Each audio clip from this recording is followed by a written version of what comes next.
So over to Mr. Thomas Axley for the keynote address. Dr. Kumar, participants, guests. It is and has been my great honor to have been asked to speak at all three conferences recognizing the grand achievers of the Indian culture in the United States. I again humbly accept the blessings you have bestowed on me and extend my sincere thanks to each and every one of you. At the first Grand Achievers Conference, I spoke in broad terms about the fact that each one of you are uniquely very special. The fact that every one of you are grand achievers. That the measure of your success and self-worth is not dependent on how well you are known or that your personal achievements have been recorded and publicized. I talked about the fact that self-confidence, though not egotism, is fundamental to grand achievements. You must believe in your abilities and know that you are doing that which is right in your own heart and mind.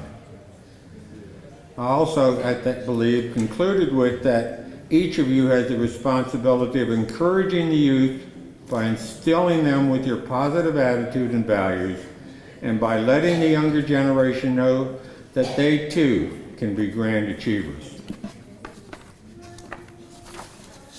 At the second conference, I talked about the many grand achievers from India who came to the United States and many Americans who were grand achievers whose parents were born in India.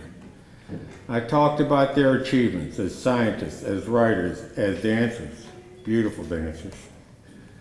I talked about both men and women. I talked about how each of you are grand achievers in your own right. This year, Dr. Kumar brought me this book, Upanishads. I told him this book would be the key to this year's talk, and it is. To begin with, I'll go back 45, 50 years ago. I was starting law school. At the same time, I began an earnest spiritual quest to find the true meaning of life. I studied astrology, I read a translation of the Quran, I dabbled in this and I dabbled in that, but most of the time I found myself studying books from the Indian culture. I read a translation of the Bhagavad Gita. I read stories of Hindu ascetics. I read from the Vedas. I often sat quietly by myself in a yoga position and chanted Aum. I meditated with Siddhartha. I read and studied the Gospel of Sri Ramakrishna, whose personal deity was with Shiva. It was Sri Ramakrishna who encouraged me to return to my roots, to return to my Christianity. And I read the Bible, cover to cover, in its entirety, and again, and again, and again. Now, 45, 50 years later, Dr. Kumar brings me this book, Upanishads, and returns me to that period of the past. The Upanishads, in one manner or another, tells us how the devotee can break the cycle of rebirth and find oneness with God. The devotee must put aside all his worldly desires. The devotee must free himself of his worldly possessions. The devotee must commit himself to his teacher. The devotee must meditate endlessly. The devotee must seek the truth, gain knowledge, and find wisdom. The devotee must advance through the 7 chakras to reach nirvana. All of this may be true, but how can you be a grand achiever and be committed as a devotee at the same time? How can the dancer, the artist, or the actor be a grand achiever without an audience? Her or his dance or art or acting would say nothing and have no meaning. How can the doctor, the nurse, or the veterinarian be a grand achiever if he or she did not have medicine or diagnostic equipment or a syringe? How could they treat their patients? How could they save lives? How could the manufacturer, the distributor, the developer be a great grand achiever if he or she had no worldly goods. Without worldly goods, they just would not be. I tell you that by whatever name you may call God, or by whatever deity you may choose to follow, by whatever means you may choose to exercise your faith, each and every one of you is important to God as the most devoted of all of the devotees. Your place in this creation is as important and as meaningful as any. Isha Upanishad tells us, Isha shines like a lustrous star in the galaxy of Upanishads. Tells us God is in everything and everything is in God. Tells us true nature is when one reaches and possesses both knowledge and not knowledge. In 1971, I laid down one evening and I was drawn into a vision within the white light. The white light was the light of God. The white light was everywhere, as if it were a sea, pure and clear. There were no shadows, as the white light was not directional, as is the light of the sun or the light of a lamp or the light of a candle. The white light did not come from a source. The white light existed everywhere and in everything.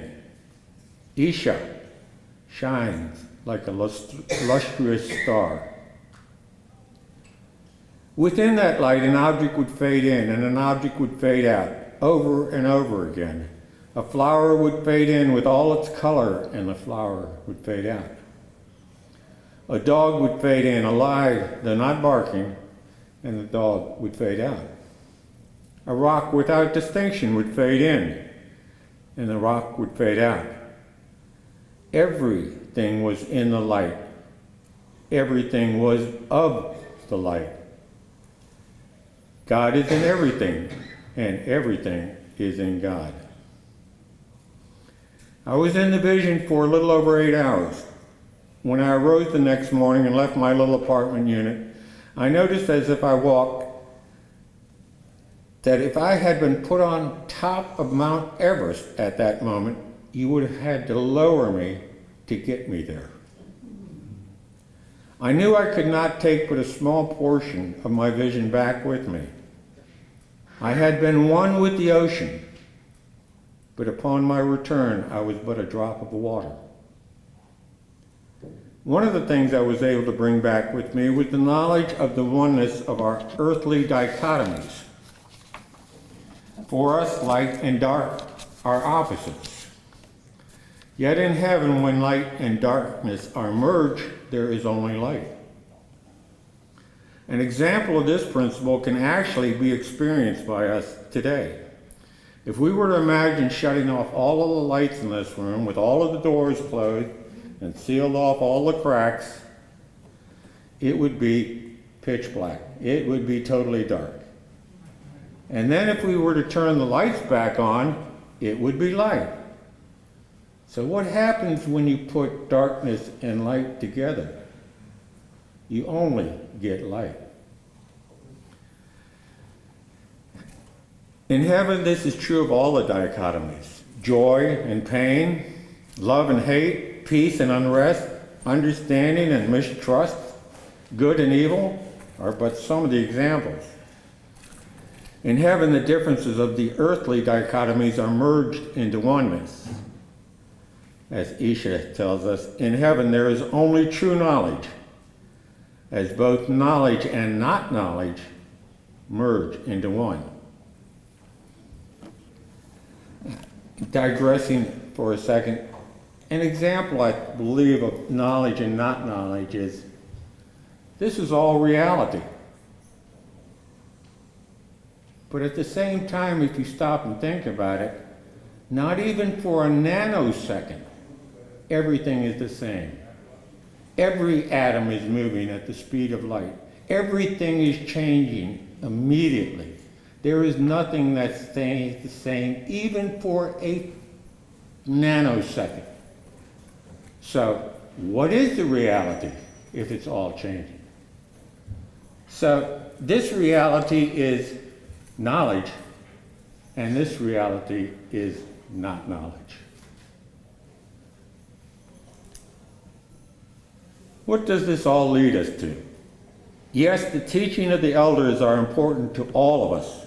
Yes, the path of the devotee helps guide us through life. At the same time, each of you are of God, and each of you are in God. God would not have it any other way. If you are a dancer, be a great achiever and lead a good life. If you're a developer, be a great achiever and lead a good life. If you're a doctor, be a great achiever and lead a good life. Whatever you may be, whatever you may choose, be a grand achiever and lead a good life. The devotee seeks to separate himself from everything which is worldly in order that he or she might reach oneness with God. You as grand achievers must involve yourselves in all that is worldly if you are to be grand achievers. However, in pursuit of being a grand achiever, you need to pursue that which is good and do that which you know in your own hearts to be right. For it is what you give to life, not what you get out of life, that really counts. Grand achievers, if you are sincere and committed to do that which is good, you too can possess both knowledge and not knowledge and reach the oneness with God. It is okay to be successful. Don't apologize for being successful. It is what you do with your success and how you deal with your success that makes your difference. Maintain your humility. Bury your ego. Remember, the poorest of men, the weak and the disabled, are no less worthy. In fact, it would be better for you to err on the side of viewing the poor, the weak, and the disabled as being more worthy. If you honestly pursue leading a good life, never question your path. If you fail or seem to fall, lead a good life and don't question your path. God never intended that every person would be a devotee of the Upanishads. God always intended that you were to be you. In heaven, the dichotomies of the devotee and the dancer, or the devotee and the developer, or the devotee and the doctor, those dichotomies do not exist. The devotee and the dancer are one and the same with God. The devotee and the dancer exist within the light of the same God. None has greater importance, none has lesser importance. Your choice is to be a grand achiever. Do so and lead a good life. Thank you.